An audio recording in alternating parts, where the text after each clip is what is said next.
Assalamualaikum warahmatullahi wabarakatuh.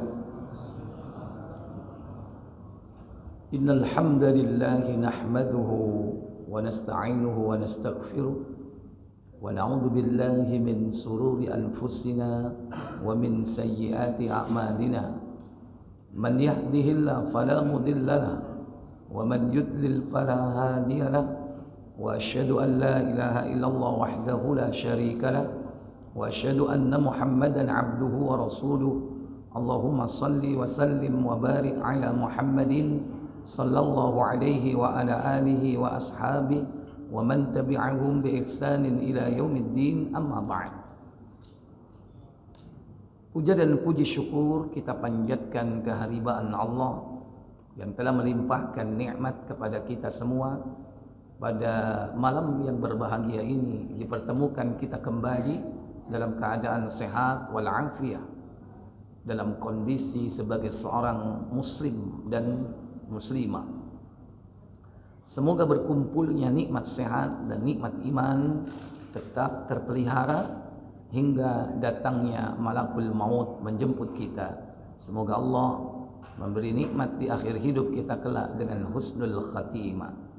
Salawat dan salam semoga tetap terlimpah kepada junjungan kita baginda Nabi Muhammad bin Abdullah sallallahu alaihi wasallam. Demikian pula untuk keluarga beliau, keturunannya, para sahabatnya dan seluruh pengikut-pengikutnya hingga tegaknya hari pembalasan.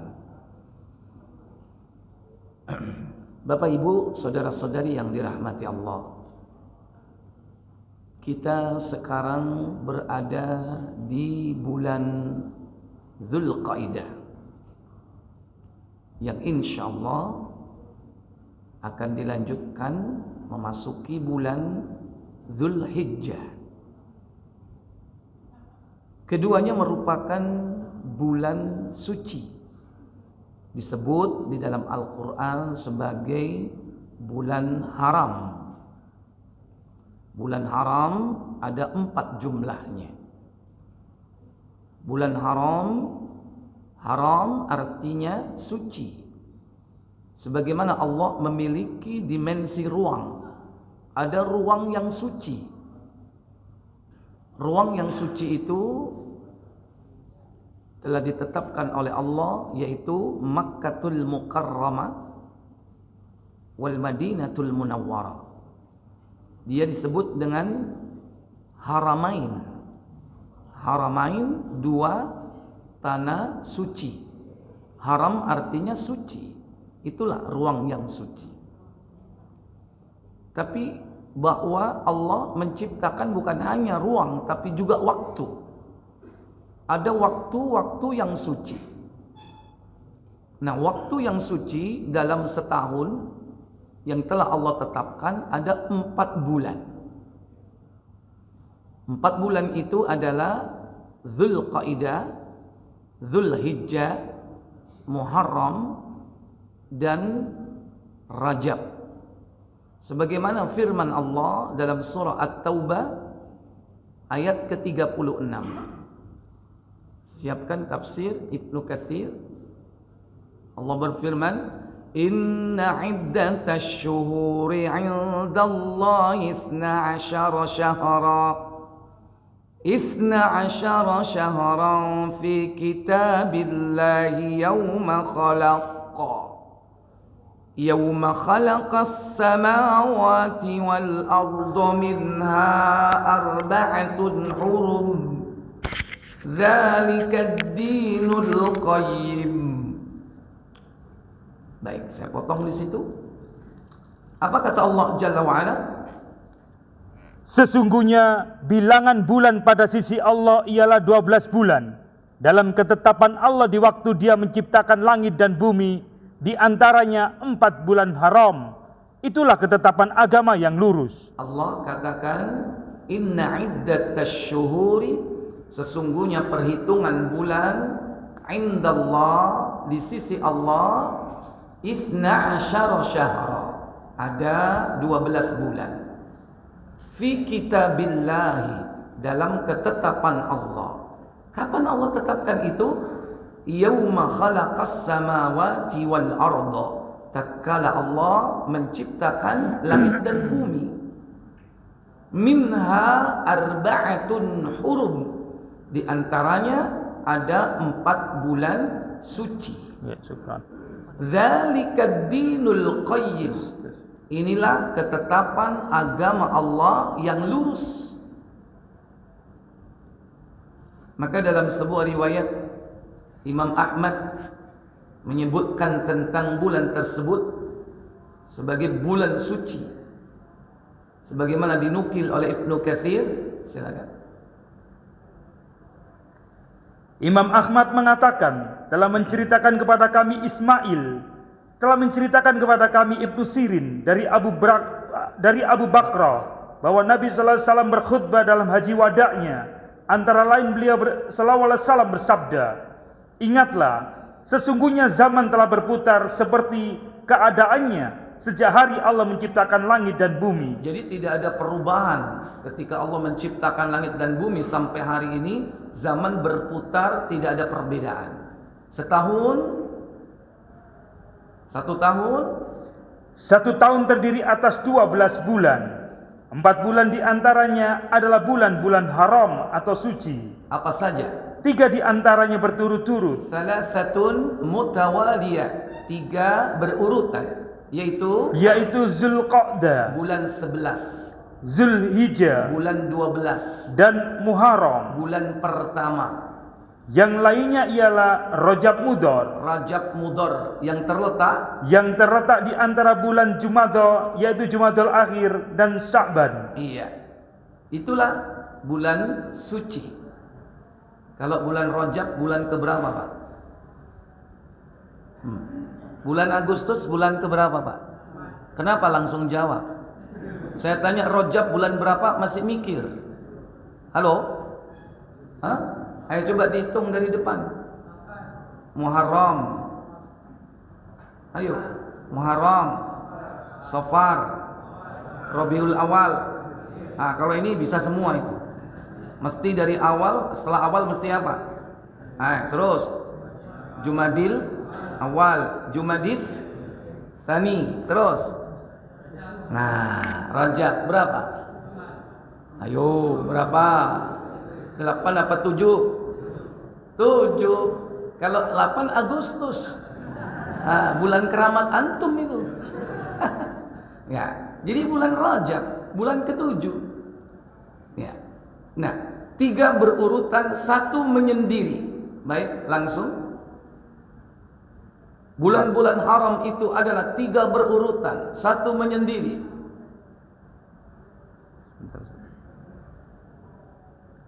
Di antaranya 4 bulan haram. Hal ini diharamkan pula oleh orang-orang Arab masa silam. Adapun mengenai sabda Nabi sallallahu alaihi wasallam mengatakan, 3 bulan di antaranya berturut-turut, yaitu Zulqa'dah, Zulhijjah, dan Muharram. Lalu Rajab Mudhar yang terletak di antara bulan Jumadha dan Sya'ban. Sesungguhnya Rasulullah sallallahu alaihi wasallam mengidafakan atau mengaitkan dengan Mudhar untuk menjelaskan kepada mereka kebenaran perkataan orang-orang Mudhar terhadap bulan Rajab. Bahwa bulan Rajab terletak di antara bulan Jumadha dan Sya'ban, bukan seperti yang diduga oleh orang-orang Rabi'ah yang mengatakan bahwa bulan Rajab yang diharamkan atau disucikan ialah bulan yang terletak di antara bulan Sya'ban dan Syawal, yaitu Ramadan sekarang. Maka Nabi sallallahu alaihi wasallam menjelaskan bahwa yang dimaksud dengan Rajab Mudhar, yang dimaksud adalah Rajab Mudhar, bukan Rajab Rabi'ah. Bukan Rajab Rabi'ah. Bukan, ayo coba. Bukan Rajab Rabi'ah. Bukan Murabi'ah, ya. Jadi bulan suci itu 4 tadi, 3 berurutan, 1 menyendiri. Kenapa bulan suci mereka mengagungkan bulan ini sebagaimana perintah Allah? Karena mereka berhenti dari peperangan. Tidak boleh apapun bentuk mobilisasi militer apapun, tidak boleh. Baik, lanjut. Sesungguhnya bulan yang diharamkan ada 4. 3 bulan diantaranya berurutan letaknya. sedangkan yang satunya lagi terpisah. Hal ini tiada lain demi menunaikan manasik haji dan umrah.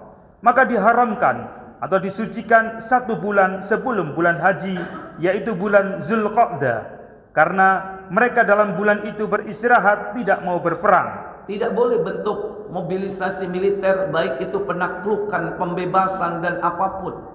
Berhenti berperang untuk menghormati orang-orang yang mau melaksanakan ibadah haji di bulan Dzulhijjah, maka sebulan sebelumnya yaitu Zulqa'dah, sehingga para jamaah haji berangkat ke tanah suci dalam keadaan aman. Demikian pula sebulan sesudahnya. Lanjut. Dan diharamkan bulan Zulhijjah karena dalam bulan itu mereka menunaikan ibadah haji dan sibuk dengan penunaian manasiknya. Jadi makna diharamkan di situ artinya disucikan. Pengertian disucikan yaitu diagungkan, dihormati. Nah, di antaranya yaitu berhenti dari peperangan. Inti ibadah haji ada di bulan Dzulhijjah. Kemudian setelahnya, kemudian diharamkan pula 1 bulan sesudahnya, yaitu bulan Muharram, agar orang-orang yang telah menunaikan haji pulang ke negerinya yang jauh dalam keadaan aman. Berangkat dalam kondisi aman, pulang dalam kondisi aman. Adapun bulan Rajab sama, berkaitan dengan pelaksanaan ibadah manasik, tapi bukan haji, yaitu umrah. Lanjut. Kemudian diharamkan bulan Rajab di pertengahan tahun untuk melakukan ziarah ke Baitullah dan melakukan ibadah umrah padanya. Bagi orang yang datang kepadanya dari daerah yang jauh dari Jazirah Arab, maka mereka dapat menunaikan ibadah umrohnya lalu kembali ke negerinya masing-masing dalam keadaan aman. Bisa jadi tidak kembali. Habis Rajab, Sya'ban, lanjut ke Ramadan. Bahkan umroh dilaksanakan di bulan Ramadan nilainya sama seperti haji bersama aku, kata Nabi. Kemudian yang kedua, diharamkan atau disucikan bulan-bulan tersebut karena apapun yang dilakukan dalam bentuk kemaksiatan dan kedurhakaan akan dilipat gandakan sanksinya jika pelanggaran-pelanggaran syariat dilakukan di bulan suci tersebut. Sebagaimana makna dari kalimat dalam ayat tersebut, fala tadzlimu fihinna anfusakum, maka janganlah kalian mendolimi diri kalian di 4 bulan itu. Baik. Maka janganlah kalian menganiaya diri kalian dalam bulan yang 4 itu, yakni dalam bulan-bulan haram itu. Janganlah kalian berbuat aniaya terhadap diri kalian sendiri, karena dalam bulan-bulan haram itu sanksi berbuat dosa jauh lebih berat daripada dalam hari-hari lainnya. Sanksi atau hukuman dalam perbuatan dosa jauh lebih berat daripada di bulan-bulan yang lain. Bukan berarti selain bulan suci boleh berbuat maksiat, enggak. Tetap haram hukumnya. Tidak boleh berdosa. Tapi jika dilakukan di 4 bulan suci itu, sanksi hukumannya lebih berat. Sebagaimana melakukan perbuatan dosa di mana? Sebagaimana perbuatan maksiat yang dilakukan di dalam kota suci Mekah berlipat ganda dosanya, karena ada firman Allah di dalam Quran surat Al-Hajj ayat 25, dan siapa yang dimaksud di dalamnya melakukan kejahatan secara zalim, niscaya kami akan rasakan kepadanya sebagian siksa yang pedih. Iya, wa may yurid fihi bi ilhadin bi zulmin nudhiqhu min adzabin alim, kata Allah dalam surah Al-Hajj ayat 25. Barang siapa melakukan pelanggaran dosa atau kejahatan di dalamnya secara zalim, maka akan ditimpakan azab yang sangat pedih. Maka berhati-hati di bulan yang suci ini kita melakukan perbuatan maksiat.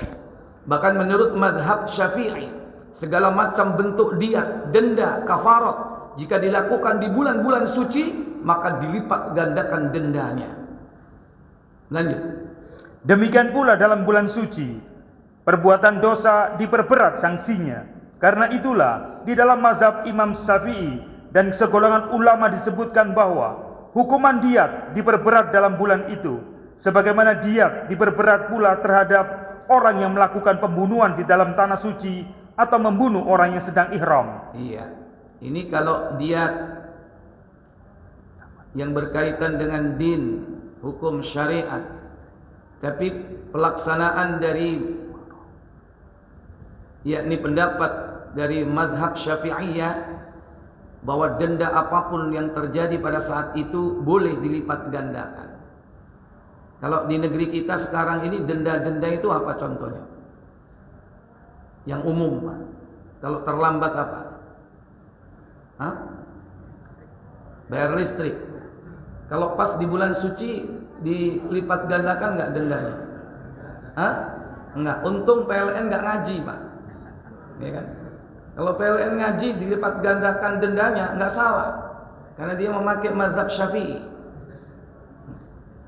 Tapi dalam perkara ini terutama yakni pelanggaran syariat, yang dilipat gandakan itu bukan jumlah kuantitas dari siksanya, kuantitas dari dosanya.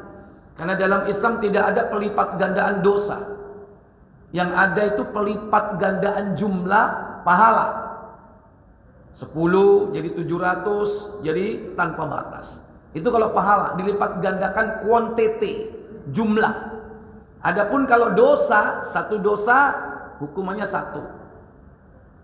Satu perbuatan maksiat, satu dosa. Dua maksiat, dua dosa. Tapi dilipat gandakan di sini maksudnya apa? Sanksi hukumannya. Jadi apa? Kualitas. Bukan jumlah dosanya yang ditambah, kualitas siksanya ditingkatkan oleh Allah. Mungkin barangkali biasanya dipukul pakai rotan, ini dipukul pakai linggis. Ya gitu maksudnya. Walaupun sama-sama satu. Satu kali, satu pakai rotan, satu pakai linggis. Gambarannya seperti itu. Berarti siksanya lebih pedih, lebih berkualitas. Jumlah tetap satu.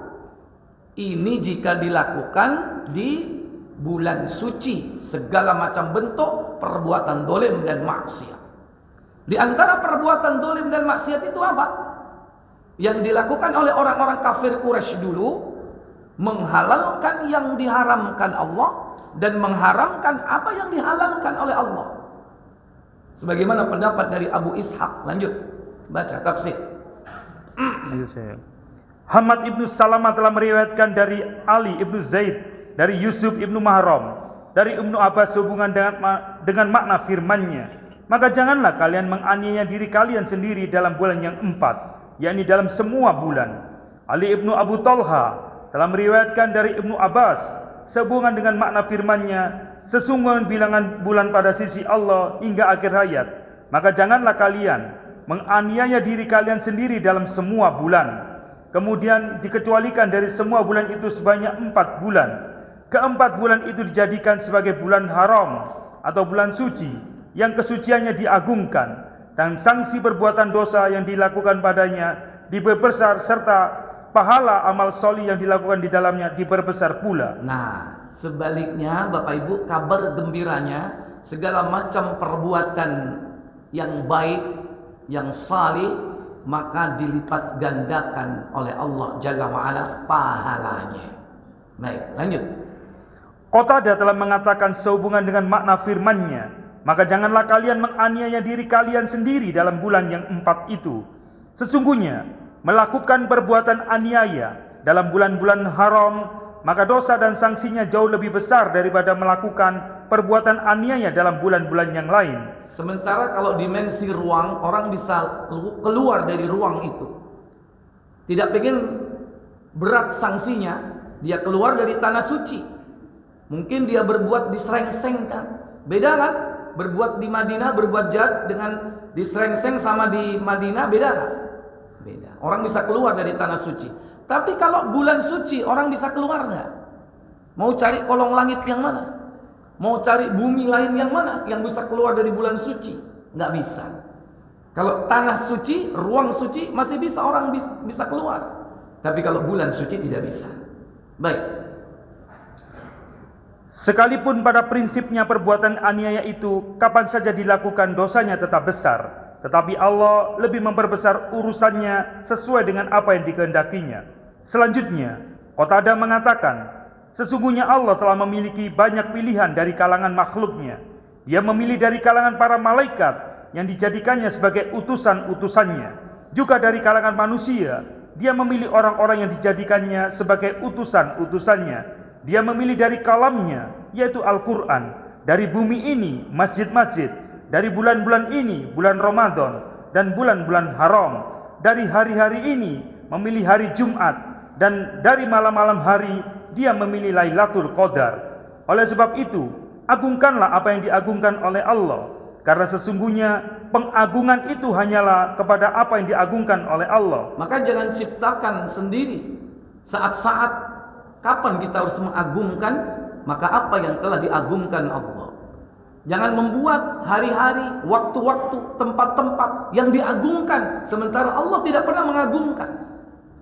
Manusia tidak berhak menciptakan ruang dan waktu yang disucikan. Hanya Allah yang berhak. Kemudian, demikianlah menurut orang yang berakal dan berpemahaman. As-Sauri telah meriwayatkan dari Qais ibnu Muslim, dari Al-Hasan, dari Muhammad ibnu Hanafiyah, bahwa makna yang dimaksud ialah, janganlah kalian melakukan hal-hal yang diharamkan padanya demi menghormati kesuciannya. Muhammad ibnu Ishaq telah mengatakan, sehubungan dengan makna firman-Nya, maka janganlah kalian menganiaya diri kalian dalam bulan yang 4 itu. Apa kata Muhammad bin Ishaq? Maksudnya, janganlah kalian menjadikan keharamannya berubah menjadi halal. Janganlah pula kalian menghalalkan keharamannya seperti yang pernah dilakukan oleh orang-orang musyrik. Wala yuharrimul halal wa yuhillul haram. Ini yang dilakukan oleh orang-orang kafir musyrik Quraisy pada saat itu. Mereka menghalalkan bulan yang haram dan mereka mengharamkan bulan yang halal. Bagaimana dengan sekarang? Tentu bukan hanya berkaitan dengan waktu saja. Apapun bentuk penghalalan terhadap apa yang diharamkan Allah, dan apapun bentuk pengharaman apa yang dihalalkan oleh Allah Jalla wa'ala, itu merupakan perbuatan dosa besar yang bisa sampai kepada tingkat kekufuran. Dan orang yang mengikuti penghalalan dan pengharaman itu, yang menyelisih ketetapan Allah, bisa jadi masuk kepada kategori syirkut ta'ah, syirik di dalam ketaatan. Maka berhati-hati. Bukan hanya saat kita berhenti peperangan di bulan suci, tapi juga berhenti dari bentuk perilaku-perilaku maksiat, kezaliman. Jangan sampai dilipat gandakan sanksinya. Dan demikian pula sebagai bentuk pengagungan terhadap bulan suci, yakni khususnya pada saat bulan Dzulhijjah, Allah Jalla wa'ala memberikan waktu-waktu untuk melipat gandakan pahala kita. Karena inti dari ibadah haji itu berada di bulan Dzulhijjah. Maka Allah Jalla wa'ala memberikan kesempatan bagi kaum muslimin untuk bukan hanya meninggalkan segala macam bentuk kemaksiatan dan kezaliman, tapi juga meningkatkan amal ibadah di dalamnya. Terutama di bulan Dzulhijjah yang terbagi menjadi dua. Ada waktu yang disebut dengan ayyamum ma'lumat, hari-hari yang telah ditentukan. Dan yang kedua yaitu ayyamum ma'dudat, hari-hari yang berbilang. Hari-hari yang ditentukan, ayyamum ma'lumat, yaitu tanggal 1 sampai tanggal 10 Dzulhijjah. Adapun ayyamum ma'dudat, hari-hari yang berbilang mulai dari tanggal 11, 12, 13. Ini saatnya untuk mengupgrade, melipat gandakan amal ibadah kita. Yang pertama apa tadi? Ayyamum ma'lumat. Sebagaimana firman Allah Jalla wa'ala dalam surah Al-Hajj, surah 22, pada ayat yang ke 200, ayat 28. Tafsir Ibnu Katsir. Liyashhadu manafi'a lahum wa yadhkuru ismallah وَيَذْكُرُ اسْمَ اللَّهِ فِي أَيَّامٍ مَّعْلُومَاتٍ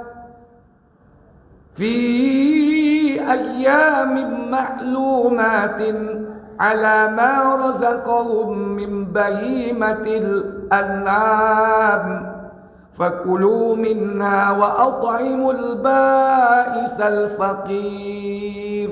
Apa kata Allah? Supaya mereka menyaksikan berbagai manfaat bagi mereka dan supaya mereka menyebut nama Allah pada hari yang telah ditentukan atas rizki yang Allah telah berikan kepada mereka berupa binatang ternak. Maka makanlah sebagian daripadanya dan sebagian lagi berikanlah untuk dimakan orang-orang yang sengsara dan fakir.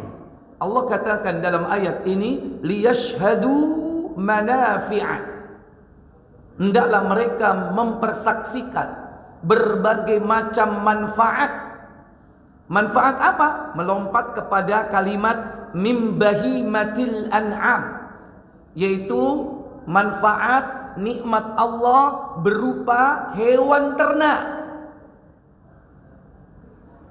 Bagaimana caranya untuk memperlihatkan, menyaksikan manfaat semua itu? Dengan cara wa yadhkurusmallah, yaitu menyebut nama Allah. Kapan banyak menyebut nama Allah di situ? Fi ayyamin ma'lumat, pada hari-hari yang telah ditentukan. Apa saja hari yang telah ditentukan? Baik, baca tafsir. Ibnu Abbas telah mengatakan sehubungan dengan makna firman-Nya, supaya mereka mempersaksikan berbagai manfaat bagi mereka, yakni manfaat untuk dunia dan akhirat mereka. Apa manfaat akhirat? Manfaat akhirat bagi mereka ialah mendapat ridho dari Allah SWT. Jannah dan ridha Allah, surga dan ridha Allah. Tidak ada perbedaan pendapat. Manfaat akhirat tidak lain adalah balasan Allah kelak di akhirat berupa keridhaannya. Adapun manfaat dunia, sedangkan manfaat dunia ialah apa yang mereka peroleh dari hewan kurban dan perniagaan. Apa yang mereka peroleh manfaatnya dari bahimatul an'am, hewan ternak, baik dalam urusan duniawiyah ataupun dalam urusan diniyah. Dalam urusan diniyah, manfaat hewan ternak untuk apa? Untuk mendekatkan diri kepada Allah melalui ibadah kurban wajib. Yang sunnah aqiqah. Untuk urusan duniawiyah apa? Banyak manfaatnya. Pertama, diperdagangkan, perniagaan. Ada yang jual sapi di sini, Pak? Jual kambing? Manfaat. Ada juga yang dipakai untuk sarana membantu pekerjaan manusia. Ini juga manfaat. Cuman Bapak Ibu, hewan ternak yang dimaksud di sini apa saja? Karena kadang beda pemahaman hewan ternak menurut kita sama menurut Allah. Saya tanya nih, hewan ternak apa aja Pak? Sebutin Pak. Sapi, kerbau, apa? Biri-biri, unta, kuda, terus apa lagi? Ayam, kambing, apa lagi? Bebek. Hewan ternak menurut Allah itu beda dengan menurut manusia. Menurut Allah, buka surat hewan ternak, surah Al-An'am ayat 144. Kata Allah Jalla wa Ala, "Thamaniyata azwaj min ad-dha'n ithnain wa min al-ma'z ithnain." Apa kata Allah? Yaitu 8 binatang yang berpasangan. 8 hewan yang berpasangan. 8. Jadi kalau berpasangan jumlahnya 8. Berarti jenisnya cuma berapa? Cuma 4. Apa saja? 1. Sepasang domba. Sepasang domba. Berarti kalau sepasang apa dan apa Pak? Jantan dan betina. Kok halus banget sih, laki-laki dan perempuan? Apa enggak pria wanita saja? Hah? Ya, jantan betina. Kedua, sepasang kambing. sepasang kambing. Berarti domba sama kambing kata Allah beda nggak? Beda. Kalau tebusannya Nabi Ismail ketika disembelih oleh Ibrahim, itu domba apa kambing? Domba. Diambilkan domba jantan, berwarna putih, besar, bertanduk, dan bermata bagus, melingkar warna hitam di matanya. Antum lihat tafsir Ibnu Katsir dengan kalimat dalam surah As-Saffat, wa fadainahu bidzibhin azim, dan kami tebus Ismail dengan sembelihan yang besar. Itu ciri-ciri kurban yang ideal. Domba jantan putih bertanduk besar, diikat dengan tali dari rumput samura yang di surga. Nah itu. Ternyata ada domba, ada kambing. Udah dua. Sekarang apa selanjutnya? Wa minal iblis nain wa minal baqaris nain. Apa kata Allah? Sepasang unta dan sepasang lembu. Sepasang unta dan sepasang lembu atau sapi. Berarti berapa totalnya? Cuma 4. Apa saja Pak tadi Pak? Domba, urut, kambing, terus unta, terus sapi atau lembu. Ayam ada nggak? Bebek masuk nggak? Beda. Itu ayam menurut manusia ternak, tapi menurut Allah bukan. Ternak yang dimaksud di sini yang dipakai untuk ibadah kurban. Maka kurban itu cuma 4 itu aja. Kalau ayam masuk, bisa-bisa nanti orang nyembelih lele, karena lele juga ternak. Ya, nggak bisa. Cuma 4 itu aja. Kerbau itu kalau nggak ada sapi, Pak. Para ulama membolehkan kerbau, ya kan? Karena sejenis sapi. Ya. Nanti tanya lagi, Pak, kalau nggak ada bison boleh nggak? Wah, lagi bison gimana? Nyarinya di mana bison itu? Ya, atau banteng ya kan? Jadi ini ternak yang dipakai untuk mendekatkan diri kepada Allah atau untuk membantu pekerjaan manusia. Dari 4 ini, apa yang dipakai untuk membantu pekerjaan manusia?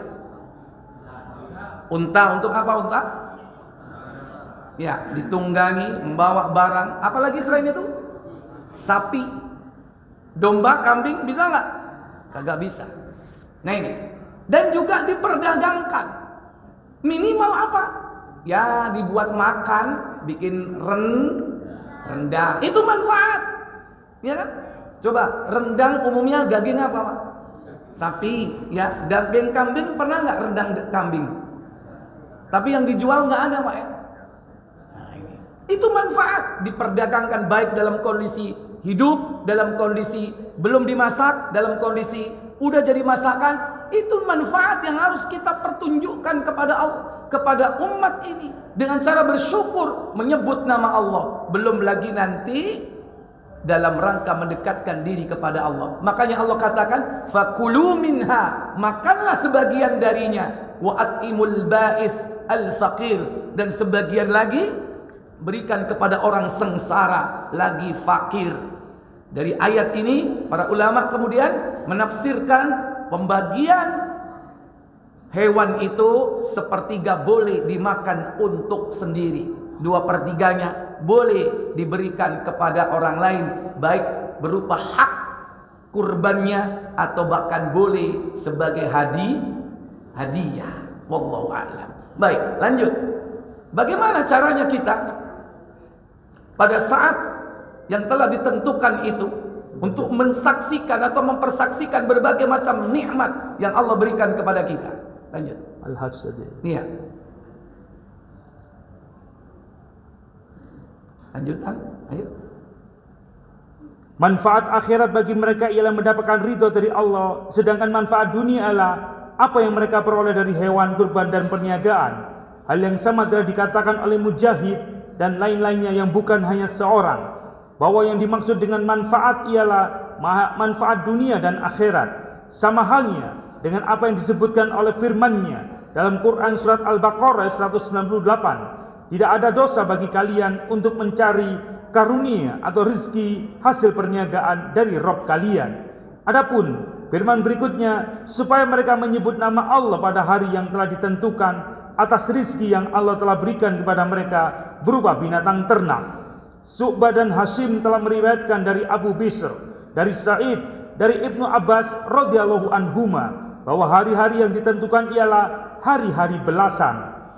Imam Bukhari meriwayatkan hadis ini secara taklid, hanya dengan ungkapan jazm dengan sanad yang sama. Hal yang sama telah diriwayatkan dari Abu Musa al-Asy'ari, Mujahid, Qatadah, atau Sa'id ibnu Jubair, Al-Hasan, Ad-Daha atau Al-Qurasani, Ibrahim an-Nakhai, yang hal ini jadikan pegangan oleh mazhab Imam Syafi'i dan pendapat yang terkenal dari Imam Ahmad ibnu Hanbal. Imam Bukhari mengatakan, telah menceritakan kepada kami Muhammad ibnu Ur'ura, telah menceritakan kepada kami Su'bah dari Sulaiman, dari Muslim al-Batin, dari Sa'id ibnu Jubair, dari Ibnu Abbas radhiyallahu anhuma, dari Nabi sallallahu alaihi wasallam telah bersabda, maka menyebut nama Allah di hari-hari yang telah ditentukan bukan hanya sekedar zikir dengan lisan, dan itu pasti termasuk di dalamnya, tetapi makna menyebut nama Allah di situ adalah seluruh ibadah yang dilakukan pada hari-hari ditentukan itu telah menjadi sebuah ibadah yang agung yang tidak akan bisa ditandingi walaupun dengan jihad fi sabilillah, walaupun ditandingi dengan berperang membela agama, tidak bisa. Satu-satunya yang bisa menandingi amalan yang dilakukan di 10 hari yang disebut ayyamum ma'lumat, tanggal 1 sampai 10 itu hanya satu. Apa yang bisa menandingi?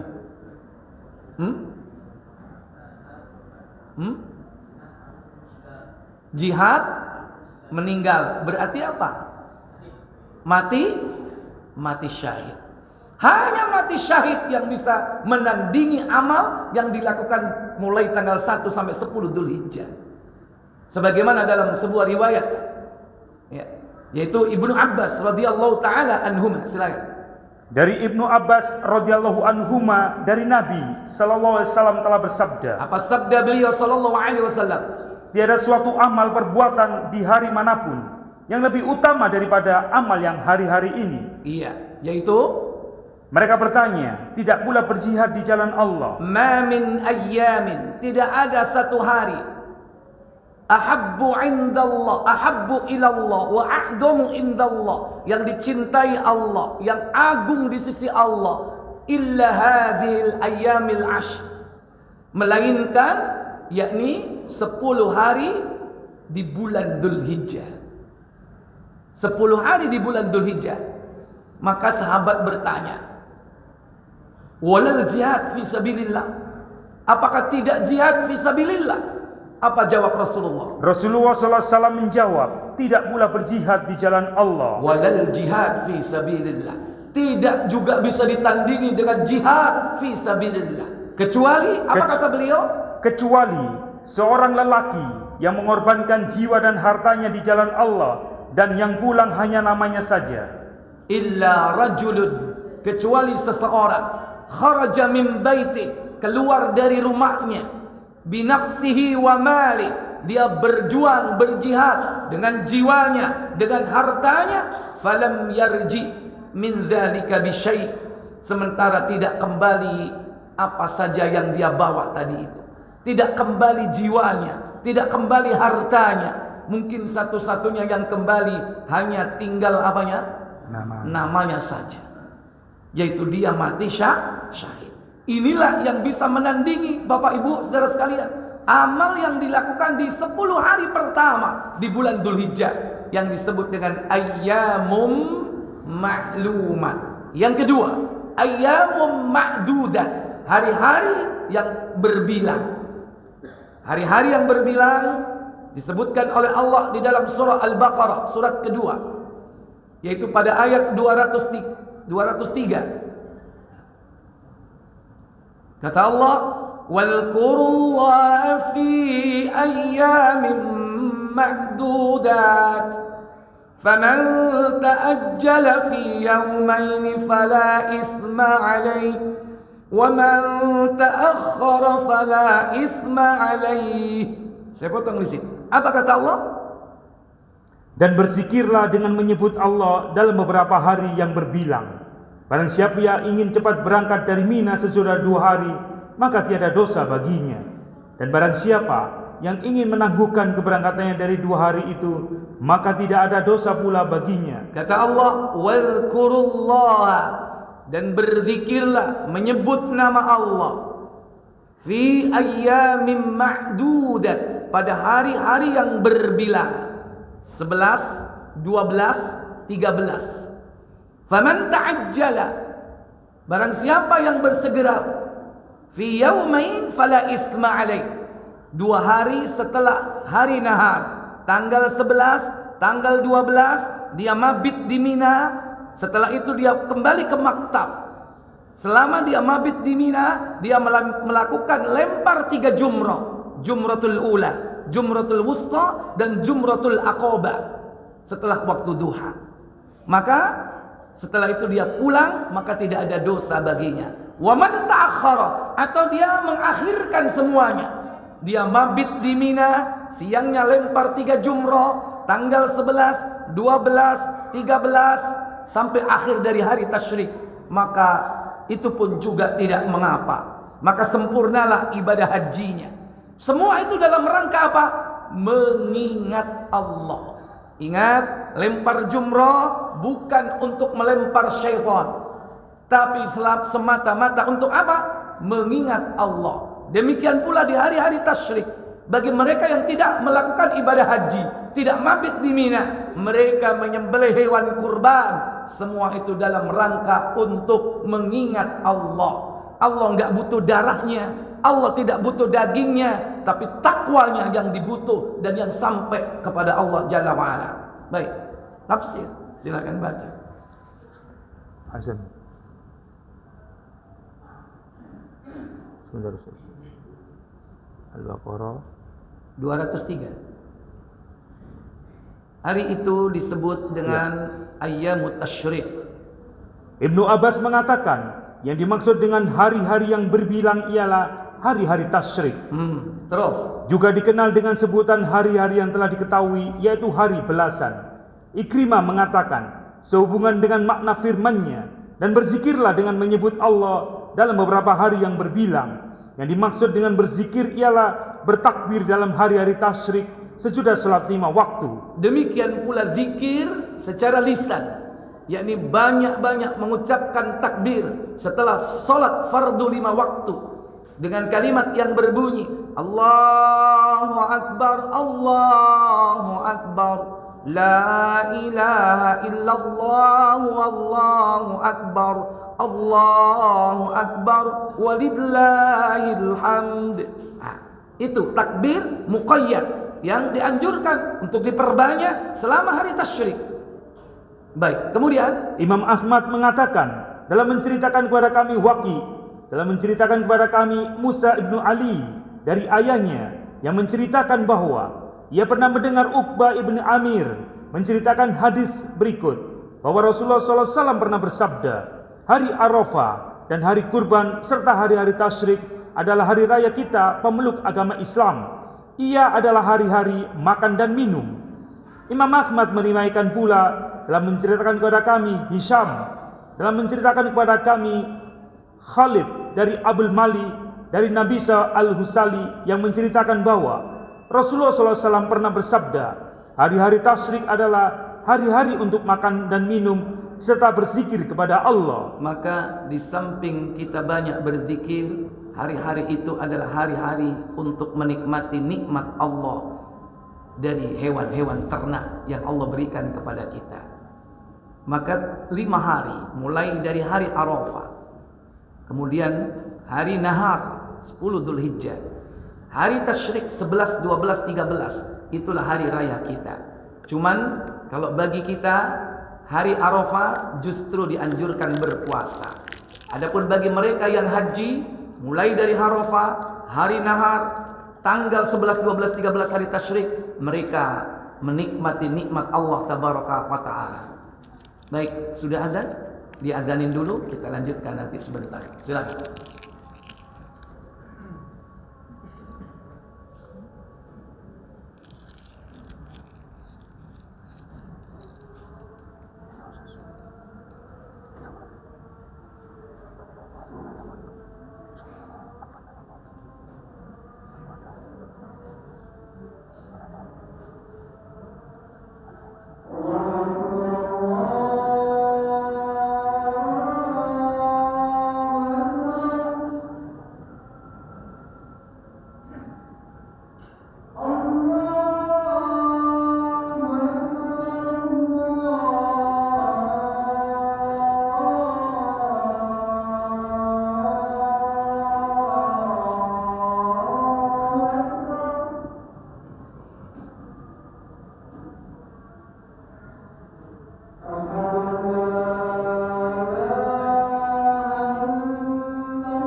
Baik Bapak Ibu saudara-saudara sekalian yang dirahmati Allah, maka amalan-amalan yang perlu dihidupkan selama ayyamum ma'lumat dan ayyamun ma'dudat. Yang pertama, at-tabkiru lil faraid, bersegera untuk melakukan hal-hal yang fardu, yang wajib, agar kita diberikan oleh Allah pahala yang tak bisa ditandingi kecuali dengan syahid. Maka contoh solat fardu, mungkin kita bersegera. Biasanya sudah waladhdallin baru datang, bersegera. Adzan datang, atau biasanya adzan datang mungkin lebih segera lagi, Pak. Mungkin sebelum adzan sudah ada di masjid untuk menunggu waktu sholat, atau duduk berdiam diri setelah sholat menunggu waktu sholat, bersegera. Demikian pula yang lain-lainnya, kewajiban-kewajiban kita kepada Allah dan juga kepada sesama manusia. Mungkin kalau kita punya hutang, segera bayar kalau kita sudah punya duit. Itu mendahulukan yang wajib, jangan ditunda. Atau memberi nafkah kepada anak dan istri kita, atau nafkah kepada orang tua kita, bersegera. Ini yang pertama. Yang kedua, menghidupkan amalan-amalan sunnah. Di antaranya yaitu berpuasa selama 9 hari, mulai dari tanggal 1 sampai dengan tanggal 9, didasarkan atas hadis riwayat dari istri-istri Nabi. Min azwajin Nabi sallallahu alaihi wasallam, kana Rasulullah sallallahu alaihi wasallam yasumu tis'a Dzulhijjah. Adalah Rasul sallallahu alaihi wasallam berpuasa 9 hari di bulan Dzulhijjah. Wa yauma Asyura, yakni hari Asyura, wa thalathata ayyami min kulli syahr, 3 hari dalam setiap bulan. Kemudian fa awwaluhu bil Itsnin wal Khamis, dan beliau memulai puasanya di hari Senin dan Kamis. Atau paling tidak kalau kita tidak berpuasa 9 hari, atau di hari-hari selain, atau hari-hari antara 1 sampai 8 semampu kita, maka paling tidak berpuasalah yakni tanggal 9 yang disebut dengan puasa Arafah.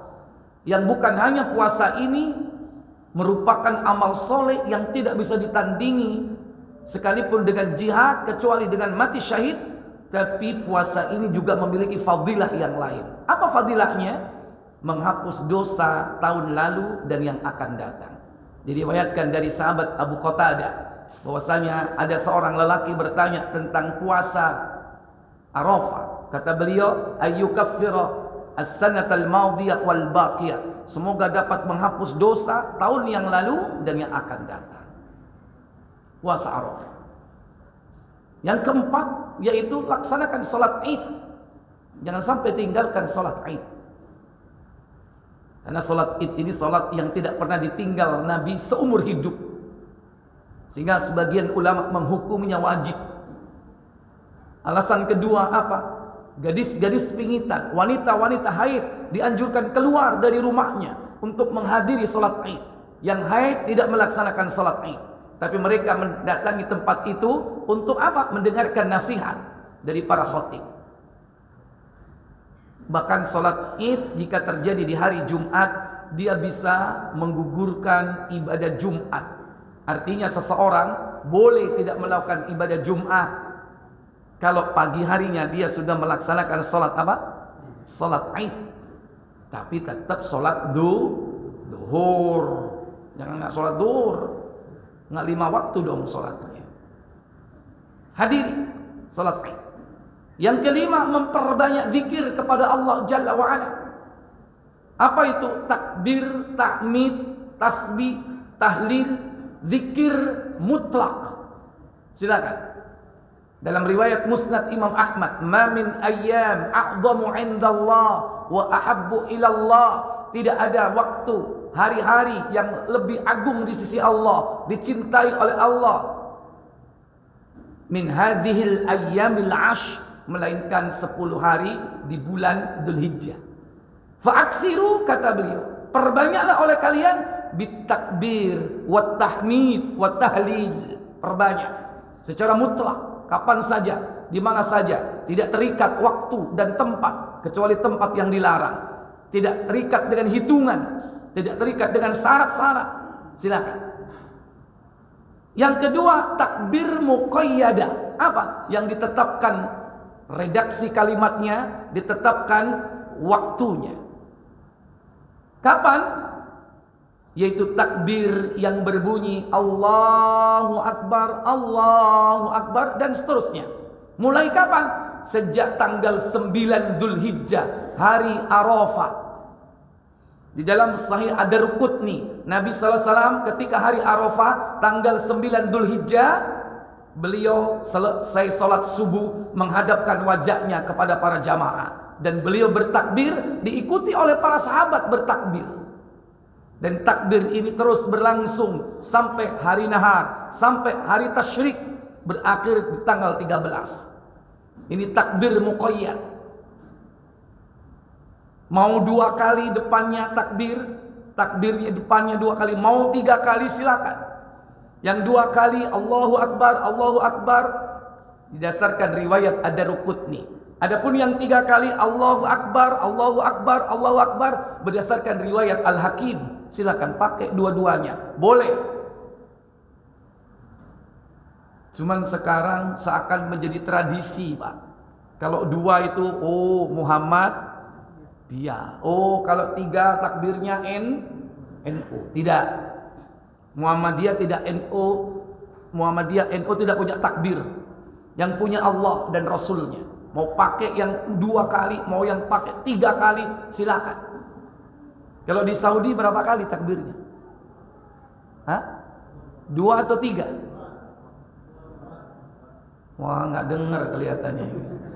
Belum kena ke sana. Takbir hari raya itu berapa kali? Nanti dicek di YouTube berapa kali. Pertanyaannya, mereka kenal nggak organisasi itu? Nggak kenal kan? Nggak kenal. Makanya itu milik Allah. Silakan, jangan mengklaim ini punya itu, enggak. Selama ada dalil, amalkan. Banyak takbir. Dan yang keenam, jangan lupa apa? Berkurban. Ini amalan yang tidak bisa ditandingi kecuali dengan syahid. Laksanakan.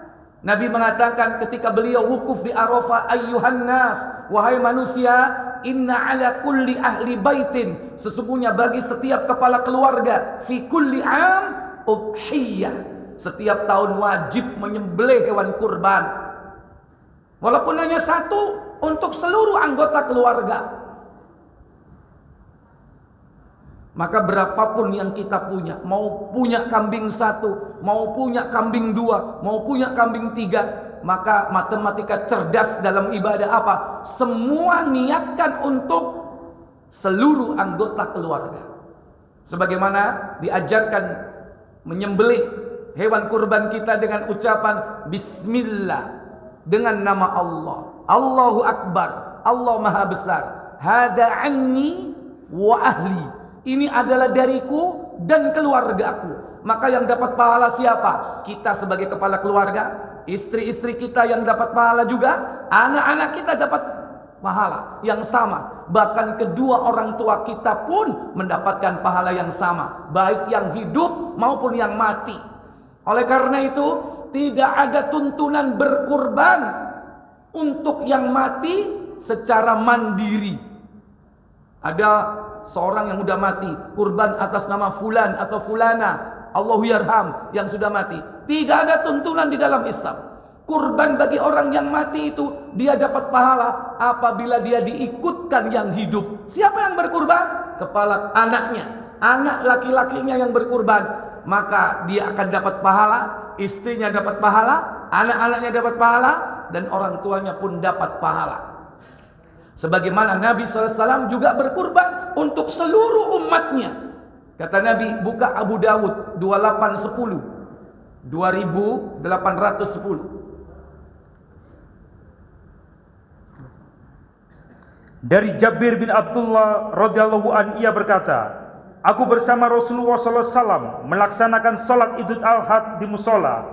Ketika Rasulullah SAW mengakhiri khutbahnya, beliau turun dari mimbar dan didatangkan kepada beliau seekor kambing kibas. Lalu beliau menyembelihnya dengan tangan beliau sendiri. Pada saat menyembelih, beliau mengucapkan, apa kata beliau? dengan menyebut nama Allah. Bismillah. Allah Maha Besar. Allahu Akbar. Ini adalah dariku. Hadza anni. Dan dari umat-umatku yang belum berkurban. Wa an man lam yudhi min ummati. Dan dari umatku yang belum berkurban. Sementara ketika beliau menyembelih, ada nggak umat beliau yang meninggal dunia, yang tidak sempat berkurban? Ada nggak? Tercover dengan kurban beliau.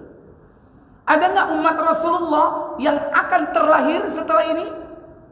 Banyak, termasuk antum. Dan ada di antara mereka yang mungkin seumur hidup tidak sempat berkurban, telah tercover oleh kurban Rasulullah Sallallahu Alaihi Wasallam. Dari dalil inilah sebagian ulama berpendapat bahwa kepala keluarga adalah pemimpin umat, umatnya adalah keluarganya. Maka ketika dia berkurban atas nama dirinya dan keluarganya, maka dia dapat pahala, istrinya dapat pahala, anaknya dapat pahala, orang tuanya pun dapat pahala, baik yang hidup maupun yang mati. Jadi yang mati ngikut yang hidup, bukan berdiri sendiri. Wallahu a'lam. Saya pikir cukup, sementara tidak ada pertanyaan. Wa akhiru da'wana walhamdulillahirabbil alamin. Subhanakallahumma wa bihamdik asyhadu an la ilaha illa anta astaghfiruka wa atubu ilaik. Wassalamualaikum warahmatullahi wabarakatuh.